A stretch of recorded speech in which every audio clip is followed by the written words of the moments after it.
Commander Velthara stood on the bridge of the Vigilance of Dawn and watched her ship die around her. Warning lights flashed red across every console. The air tasted of burned metal and fear.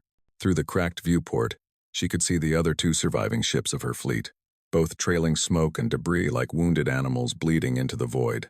12 ships. She had started with 12 proud vessels of the Caressian Collective. Now only 3 remained, and those 3 were barely holding together. The ambush had come without warning. The Drachmae hegemony had been waiting for them in the Velar corridor, hidden behind the radiation of a dying star.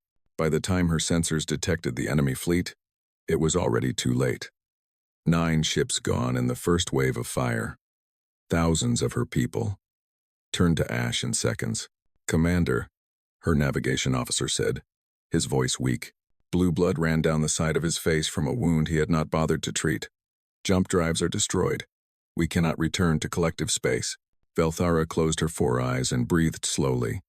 She had expected this news, but hearing it spoken aloud made it real. They were stranded, lost, dying. "Life support?" she asked.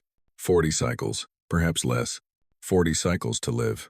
40 cycles before the air turned to poison, and her crew suffocated in the cold darkness between stars.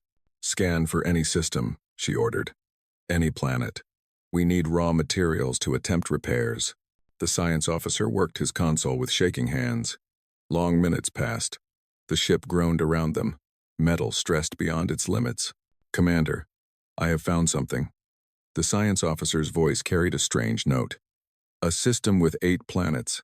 The 3rd planet is habitable, oxygen atmosphere, liquid water, signs of industrial civilization." Civilization? Velthara moved to look at the data. Classification?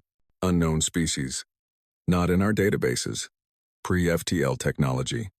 They appear to be in an early atomic or late industrial period. The science officer paused. "Commander, they are not registered with the Galactic Council. This is an uncontacted world." Velthara felt her heart sink. The laws of the collective were clear. Uncontacted species were to be left alone. No interference. No contact. The cultural contamination could destroy their natural development.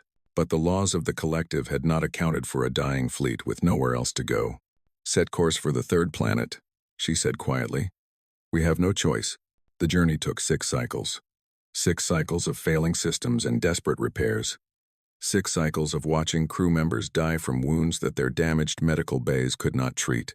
By the time the blue world filled their viewports, Velthara had lost another 47 of her people. The planet was beautiful. Blue oceans covered most of its surface. Green and brown land masses spread across the globe. White clouds swirled in patterns that spoke of active weather systems. It reminded Velthara of the homeworld she might never see again. "Scan for a landing zone," she ordered. "Remote. Away from population centers. We will take what materials we need and leave before the natives notice us." They descended through the atmosphere at night, their failing cloaking systems barely hiding them from primitive detection equipment. They landed in a vast, frozen wilderness that the ship's database eventually identified as Siberia, on the largest continent. Snow stretched in every direction. The cold was brutal, even for Caressians. Velthara stepped out of her ship and breathed alien air for the first time. It was thin and cold and smelled of pine trees and something else she could not identify. Her crew spread out, beginning to catalog available resources. They worked through the night. As the sun rose over the frozen landscape, Velthara allowed herself a small moment of hope. Perhaps they could find enough materials. Perhaps they could make repairs. Perhaps they could survive. Then the vehicles appeared on the horizon. They came from multiple directions. Primitive wheeled machines painted white for camouflage in the snow. The natives had found them. Somehow, despite all precautions, the natives had found them. Velthara drew her sidearm, though she knew it was useless. If these beings meant to attack, her wounded crew could not fight back. They could not even run. The vehicles stopped in a wide circle around the crashed ships. Figures emerged. Bipedal creatures, wrapped in thick clothing against the cold. They carried weapons, primitive projectile devices, but they did not fire. They simply watched and waited. Velthara studied them in return. They were smaller than Caressians, with only 2 eyes and pale skin where it showed through their coverings. Their faces displayed emotions clearly. and she could read curiosity, caution, and something else she did not expect. Concern. One of the creatures separated from the others and walked forward. Alone, unarmed. It stopped a short distance from Velthara and made sounds. Language, clearly, but not one she could understand. Then it tried again. Different sounds this time. Halting, broken, but recognizable. Caressian. The creature was speaking Caressian. You. Hurt. Ships. Broken. The creature gestured at the smoking vessels behind her. We. Here. Your signals? Learn. Words. It touched its chest. Human. We. Human. Velthara stared. Her ship's translation broadcasts. This creature had intercepted them and learned her language in the time it took to organize this response. That should have been impossible. How can we help? The human asked. The question made no sense. Why would these primitives help strangers from the sky? What could they possibly gain? In Velthara's experience, species looked out for themselves. That was the nature of the universe. We need materials, she said slowly, uncertain. Metals. Chemicals. Our ships are damaged. The human nodded. A gesture Velthara would later learn meant agreement. It turned and spoke rapidly to the others in its own language. There was discussion, arguments, raised voices, but in the end, more vehicles arrived. Larger ones, carrying equipment and supplies. We help, the human said simply. You need. We help. Over the following hours, more humans arrived. They came from different groups that her crew's analysis suggested were actually at war with each other, something called allies and something called Soviets. But they set aside their conflict to assist the strangers who had fallen from the sky. They brought metals and tools and food and medicine. They set up shelters and heating equipment. They treated wounded Caressians with careful hands and concerned expressions, despite never having seen alien biology before. Velthara watched it all with growing confusion. This was not how first contact was supposed to happen. These primitives should have been afraid, or aggressive, or at least suspicious. Instead, they were simply kind. As the first full day on this strange world ended, Velthara stood beside the human who had first approached her. She had learned his name was Dmitri, and he was something called a colonel. Why? She asked him. Why do you help us? Dmitri looked at her with those strange two eyes. He was quiet for a long moment. Because you needed help, he said finally. Is there any other reason? Velthara had no answer. In all her years among the stars, she had never encountered a species that thought this way. She did not yet understand that she had just met the most dangerous beings in the galaxy. The repair site grew larger every day. What had started as a crash landing in frozen wilderness had become something Velthara could not have imagined. Tents and buildings spread across the snow. Vehicles came and went constantly. Humans arrived from distant lands, crossing oceans and continents to reach this remote place. They brought machines and materials. They brought knowledge and curiosity. Most importantly, they brought a hunger to understand that Velthara had never seen in any species. Her chief engineer, a veteran named Toreth who had served the collective for 60 years, came to her on the 5th day with a strange expression on his face. Commander, he said, you need to see this. She followed him to the main repair bay, a massive tent the humans had constructed around the damaged engine section of the Vigilance of Dawn. Inside, she found chaos. Humans crawled over every surface of the engine. They had tools she did not recognize. They were taking measurements, making calculations, arguing with each other in rapid bursts of their own languages. Her own engineers stood to the side, watching with expressions of shock. What is happening? Velthara demanded. Toreth pointed to a human female who was elbow-deep in the primary power coupling. That one. She is called Yelena. She is a metallurgist. I explained our hull damage to her yesterday. I told her the alloy we need to repair it. I told her we cannot make it without facilities that do not exist on this planet. And she made it. Toreth's voice was hollow. She made our alloy using materials found on this world. It took her one night. Our scientists developed that alloy over 300 years of research. She recreated it in one night. Velthara stared at the human female. Yelena looked up, noticed her watching, and smiled. Then she went back to work. That is not possible, Velthara said. It gets worse, Commander. Or better. I am not certain which. Torath led her deeper into the tent. You see this human? His name is Thompson. He is a communications specialist from a nation called Britain. I showed him our signal array. I explained the transmission lag we have always experienced with long-range communications. The lag is a physical limitation, Velthara said. It cannot be eliminated. He eliminated it. What? He redesigned our entire array in 2 days. He found inefficiencies in the system that our engineers have overlooked for 800 years. Our communications will now be 40% faster than any other ship in the collective fleet. Velthara felt dizzy. She leaned against a support beam and tried to process what she was hearing. How? She whispered. Torath shook his head slowly. I have been asking myself the same question. I have watched them work. They do not think like us, Commander. When we encounter a problem, we analyze it carefully. We study it. We test solutions methodically over time.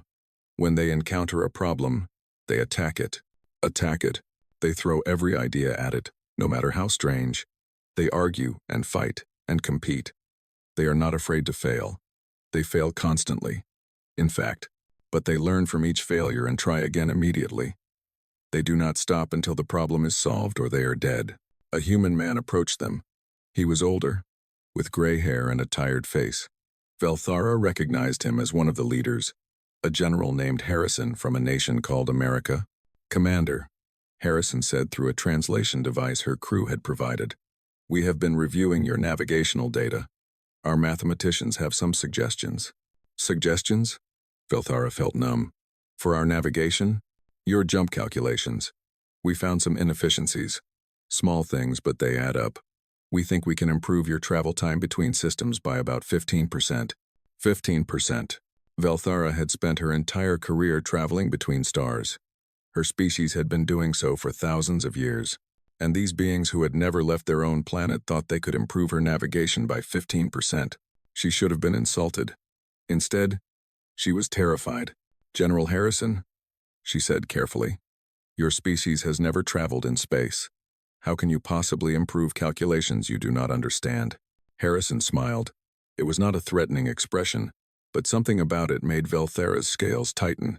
Mathematics is mathematics, Commander.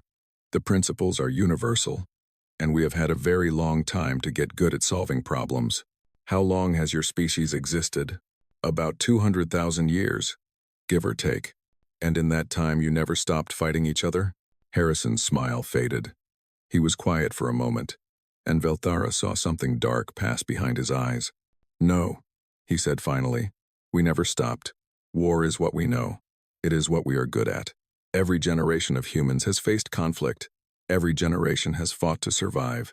He gestured around the repair bay. Everything you see here, everything we know how to do, we learned because we needed to win wars. Our medicine exists because we needed to save wounded soldiers. Our engineering exists because we needed to build better weapons. Our mathematics exists because we needed to aim our artillery more accurately. Velthara felt cold despite the heaters warming the tent. You have turned your entire civilization into a war machine. Not by choice. We simply did what we had to do to survive. Harrison looked at her directly. But I wonder, Commander, you mentioned an enemy, the Drachmae. You said they were winning the war against your collective. They are. We are losing badly. Tell me about them. So Velthara told him. She described the Drachmae hegemony, a brutal empire that had conquered 47 species across 10,000 years. She described their massive fleets, their superior numbers, their total lack of mercy. She described how the collective had been fighting a losing war for 3 generations, how they were pushed back further each year, how extinction was no longer a distant fear but an approaching certainty.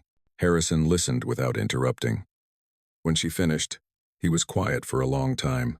These Drachmae, he said slowly, they have been winning for 10,000 years. Yes, they have never lost. Never significantly. Then they have never learned how to lose. Harrison nodded to himself. That is a weakness. How can never losing be a weakness? Harrison smiled again. And this time Velthara understood why the expression made her uneasy. It was the smile of a predator, because they do not know how to adapt to defeat. They do not know how to change their tactics when their tactics fail. They have never had to. He leaned forward. Commander, My species has been losing wars for 200,000 years, and we are still here. Do you know why? Velthara shook her head. Because we learned something that undefeated species never learn. We learned that losing a battle is not the same as losing a war. We learned that you can fall down 100 times as long as you get up 101 times. We learned that the most dangerous enemy is not the one with the biggest army, but the one who refuses to surrender.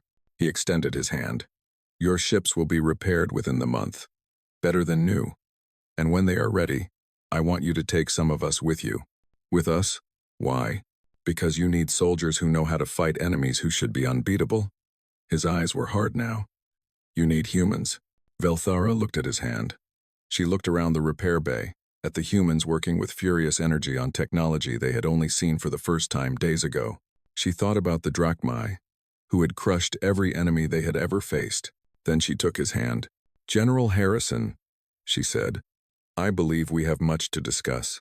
The vigilance of dawn gleamed under the pale winter sun. Velthara stood outside her ship and barely recognized it. The hull that had been torn and burned now shone with fresh plating. The engines that had been dead now hummed with power she had never heard before. The weapons that had been destroyed now bristled with new configurations.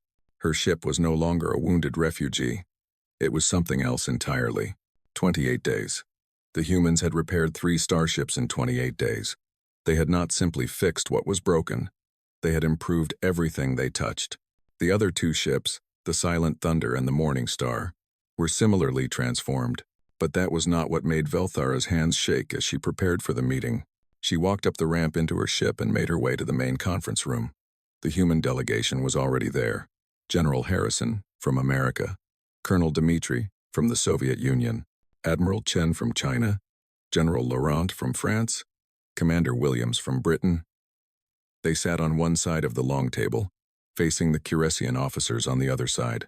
Between them lay data pads filled with information that should not exist. You have given us everything, Velthara said. Your materials, your time, your knowledge.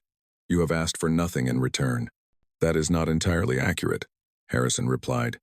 We want something. We simply did not want to discuss it until the work was finished. Velthara felt her stomach tighten. Here it was, the price. Every species had one. She wondered what these strange beings would demand. Technology, perhaps. Weapons, scientific knowledge that would advance their civilization by centuries. What do you want? Harrison looked at the other human leaders. Some silent communication passed between them. Then he turned back to her. Take us with you. The request made no sense. Velthara stared at him, waiting for clarification. I do not understand. When you leave this world, take humans with you. Soldiers, engineers, scientists. Take us to your war. You want to join our war? Velthara could not hide her shock. Why? Dmitri spoke for the first time. His voice was rough, his Curesian heavily accented. We have been watching your information, studying your enemy. These Drachmae, they kill entire species. They do not conquer.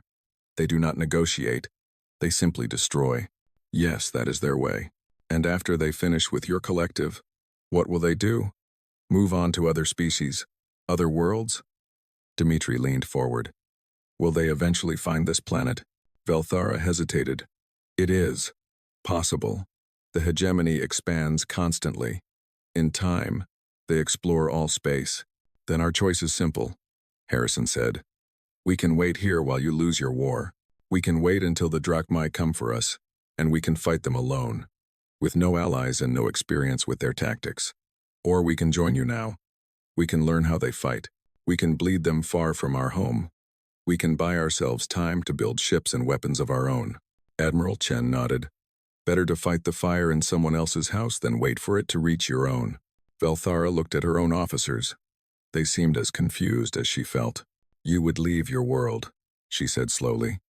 You would travel across the stars to fight enemies you have never seen, for species you have never met. Your soldiers would die far from home, never to return. Why would anyone agree to this? The humans exchanged glances again. This time, it was Commander Williams who answered. Commander, right now our world is at war with itself. Millions are dying. Good people are killing other good people because leaders tell them to. Her voice was bitter. We cannot stop our own war. The hatred runs too deep. But perhaps some of us can do something better with our lives than murder our neighbors. You would rather die among the stars than continue fighting each other? Some of us, yes. Williams met her eyes. Give us an enemy we can fight without shame. Give us a cause worth dying for. Velthara sat back in her chair. She had commanded ships for 40 years. She had negotiated with dozens of species. She thought she understood how beings thought, what they wanted, what motivated them. She did not understand humans at all. If I agree to this, she said carefully, I cannot promise anything. My collective may refuse you. The war is going badly. We may all die within the year. We are not looking for promises, Harrison replied.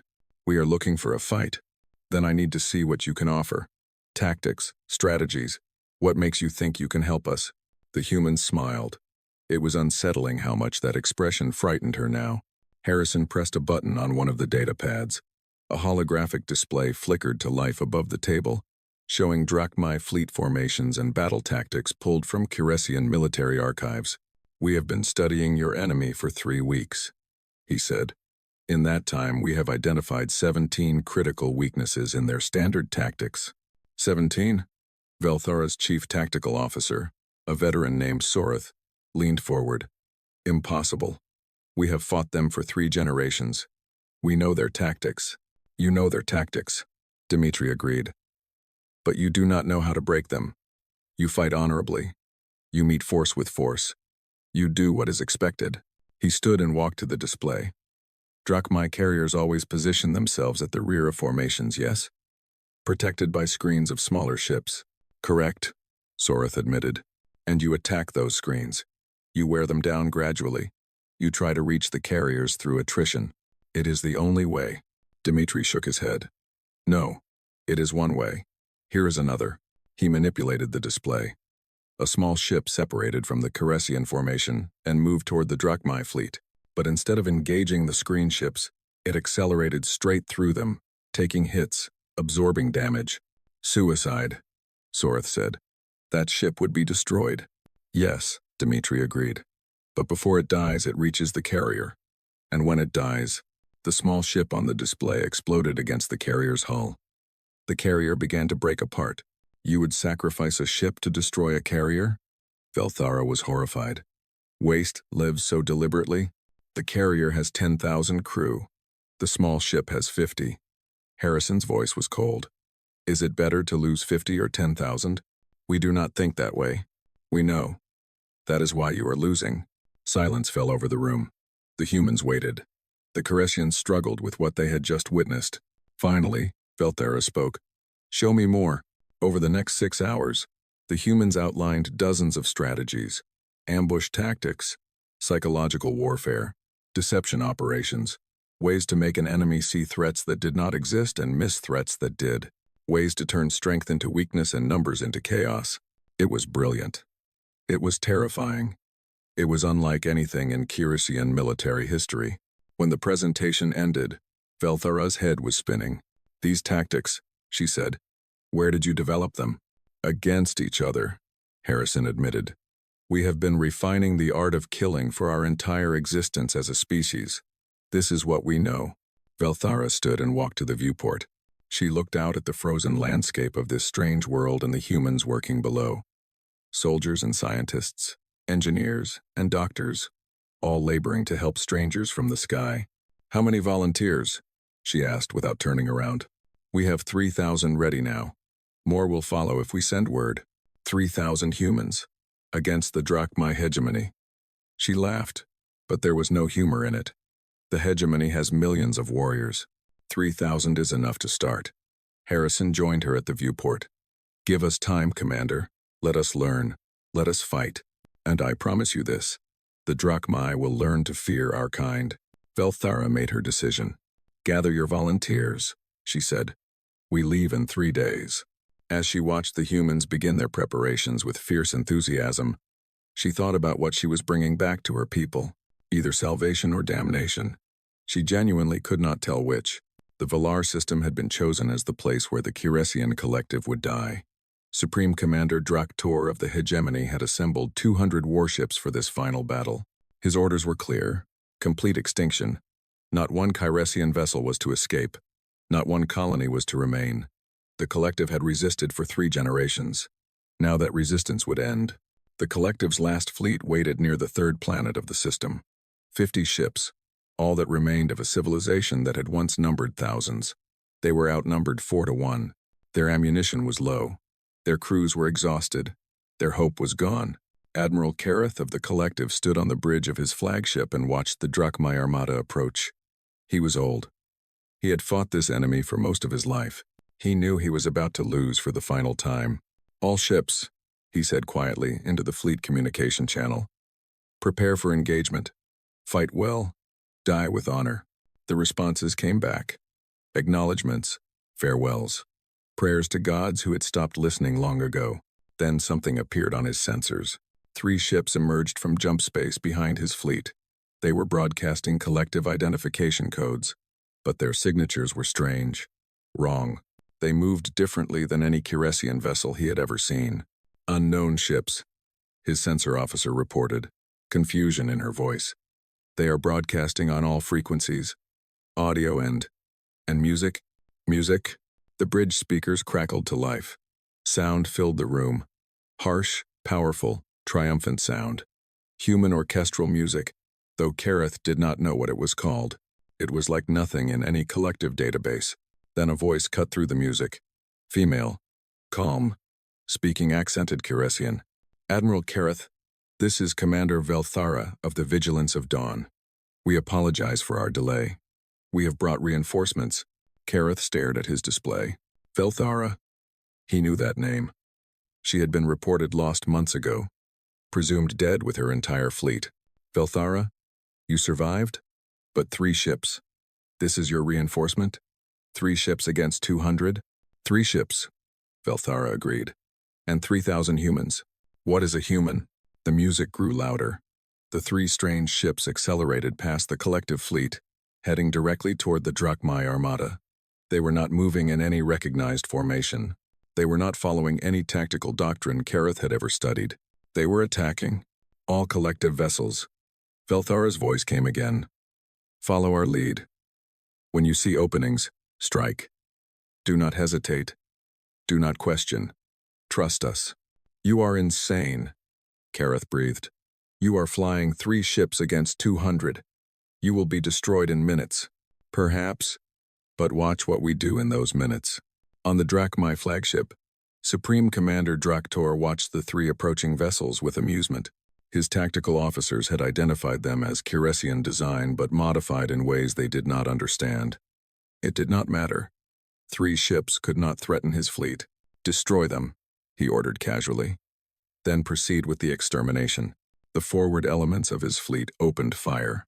Plasma beams lanced toward the 3 ships. The first barrage should have ended the engagement immediately. The 3 ships dodged, not evaded, not took evasive action. Dodged. They moved like living things, twisting and spinning through the plasma fire with impossible precision. They slipped through gaps in the barrage that should not have existed, and they kept coming. "Increase fire," Draktor commanded, his amusement fading slightly. More ships opened fire. The space between the fleets became a wall of destructive energy. No vessel could survive such concentrated attack. The 3 ships survived. They took hits now. Their shields flared and sparked.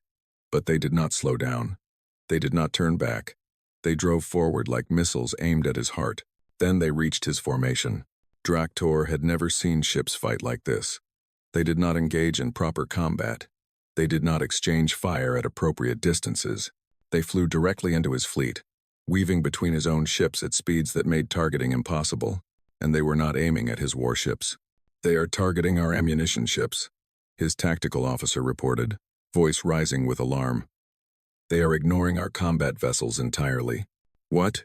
The 3 human ships tore through his support lines. Ammunition stores exploded. Fuel tankers detonated.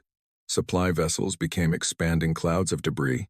His combat vessels were untouched, but suddenly, horribly, unsupplied. Then the 3 ships split up. One dove toward the planet below, pursuing a group of troop transports.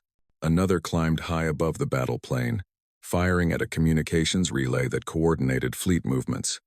The third, the one called Vigilance of Dawn, came directly at his flagship. "All ships, focus fire on that vessel," Draktor commanded. But his fleet was in chaos. The destruction of supply ships had disrupted communications. Ships were moving to pursue the scattered attackers, breaking formation, leaving gaps in their defense. And through those gaps, the collective fleet advanced. Admiral Kareth watched in stunned silence as the battle transformed. The human ships were not trying to win. They were creating opportunities for his fleet to exploit. They were sacrificing themselves to open doors that his ships could walk through. "All vessels," he ordered, his voice stronger now. "Attack! Attack now!" The collective fleet surged forward. They poured through the gaps the humans had created. They struck supply ships and communications relays. They targeted vulnerable points that the Drachmae had never needed to protect before, because no enemy had ever fought like this. The battle lasted 4 hours. 4 hours of chaos and fire and death. The human ships took terrible damage but refused to retreat. When one lost its main weapons, it rammed directly into a Drachmae carrier, the pilot laughing over the communication channel as his ship tore through the enemy hull. The collective lost 12 ships. The humans lost all 3 of their original vessels and most of their crews. The Drachmae lost 168 warships. When the surviving hegemony forces finally retreated, jumping away in desperate flight, Admiral Kareth sat in his command chair and wept. He wept for joy. He wept in disbelief. He wept because he had watched his people's extinction become their greatest victory. "How?" he asked when Velthara's escape pod was recovered. She was wounded, burned, but alive. Most of her human crew had not survived. How did they do this? Velthara looked at him with eyes that had seen things he could not imagine. "They are human," she said. "This is what they do. They find ways to win that no one else would consider. They sacrifice themselves gladly for victory. They do not stop. Do not surrender. Do not ever accept defeat. The Drachmae will send more ships. Yes, and we will need more humans." Velthara smiled, and there was something fierce in it. "There are billions of them on their world, Admiral. Billions of warriors born and bred for conflict. We have barely scratched the surface of what they can offer." Kareth thought about the battle he had just witnessed. The impossible tactics, the fearless attacks, the absolute refusal to accept limitations. "What have you brought us?" he whispered. "Hope," Velthara answered. "For the first time in generations, Admiral, I have brought us hope." Across the galaxy, word spread through the collective's remaining systems. A new species had entered the war. 3 ships had destroyed over 100. The Drachmae had been defeated, truly defeated, for the first time in 10,000 years. And this was only the beginning. The Drachmae Imperial Palace had stood for 15,000 years. It was the largest structure on their homeworld, a monument to conquest built from stones taken from every planet they had destroyed. Its walls held the remains of 47 exterminated species, trophies of their eternal victory. Now those walls were cracked and burning. Human soldiers walked through its shattered gates. The war was over. Fleet Admiral Velthara climbed the steps to the palace entrance. She was older now, 5 years older than the desperate commander who had crashed on a strange blue world seeking repairs. Gray streaked her scales. Scars marked her body. But she stood straight and proud as she watched the Drachmae Supreme Council emerge from their ruined fortress. The signing ceremony was brief. The Drachmae had no choice. Their fleets were destroyed. Their colonies had fallen. Their homeworld was surrounded by ships that bore both Kiresian and human markings. The hegemony, conquerors of the galaxy, signed unconditional surrender. As the Drachmae leaders were led away, General Harrison stepped up beside Velthara. He was older too, his hair completely white now. He had led the first human forces into battle. He had watched thousands of his people die among the stars. He had never wavered. "It is done," Velthara said quietly. "It is done," Harrison agreed. They stood together in silence, watching the sun set over a conquered world. Around them, soldiers from a dozen species celebrated. Kiresians, humans, and the freed remnants of 20 other civilizations that the hegemony had nearly destroyed. The humans had saved them all. 2 weeks later, the Galactic Council convened for the first time in a century. Representatives from every known species gathered on the neutral station of Corinth Prime to discuss the future. But everyone knew what the real topic would be. The humans, Velthara sat in the observer section, watching the proceedings. She was not officially part of the council, but she had been invited to speak, to answer the question that every species was asking. What had she brought into their galaxy? The council chamber filled with voices. Some species praised the humans. They had liberated worlds. They had freed prisoners. They had shown mercy to enemies who deserved none. Other species were afraid. They had watched the humans fight. They had seen their ferocity, their creativity, their absolute refusal to accept defeat. If humans could destroy the hegemony in 5 years, what could they do to anyone else? They are dangerous, the representative from the Veth communion argued. More dangerous than the Drachmae ever were. The Drachmae were predictable. These humans, they are chaos given form. They saved us, countered the representative from the Talith Federation. Without them, we would all be dead. Today we are saved. Tomorrow we could be conquered. The argument continued for hours. Fear against gratitude, suspicion against hope. Velthara listened and felt her frustration grow. Finally, the council moderator called for quiet. Fleet Admiral Velthara of the Caressian Collective has requested to speak. She has more direct experience with humans than anyone in this chamber. The council will hear her testimony. Velthara rose and walked to the central platform. She looked around at the hundreds of faces watching her, the representatives of civilizations that had nearly been exterminated. She thought about the question she had been asked. What had she brought into their galaxy? You ask if humans are dangerous, she began. Yes, they are the most dangerous species I have ever encountered. They make war like they breathe.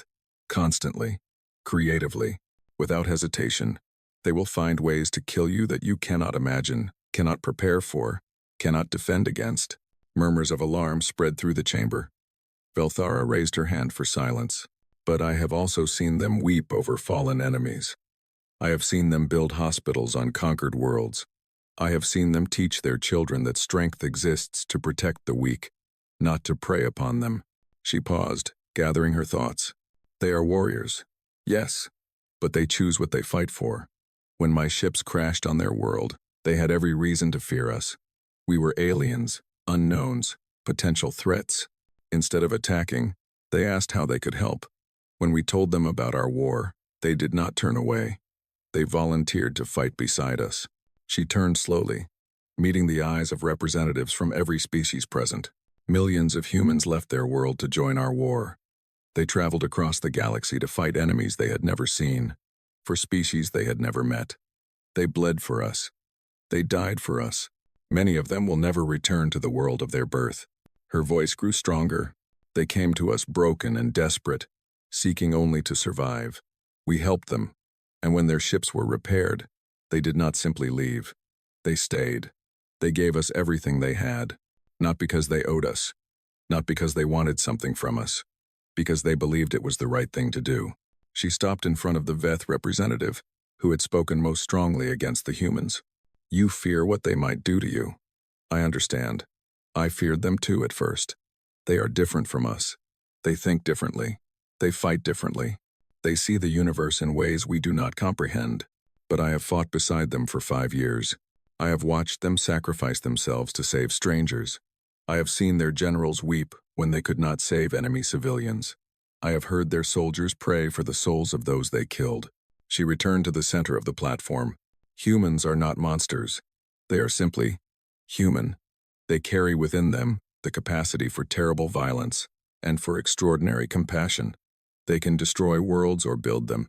They can hate with burning intensity or love with fierce devotion. What makes them dangerous is not their weapons or their tactics. It is their choice. They could have stayed on their world and let us die. They chose not to. They could have demanded payment for their help. They did not. They could have conquered us once the war was won. They refused to. She straightened to her full height. You ask me what I brought into this galaxy. I brought friends. I brought allies.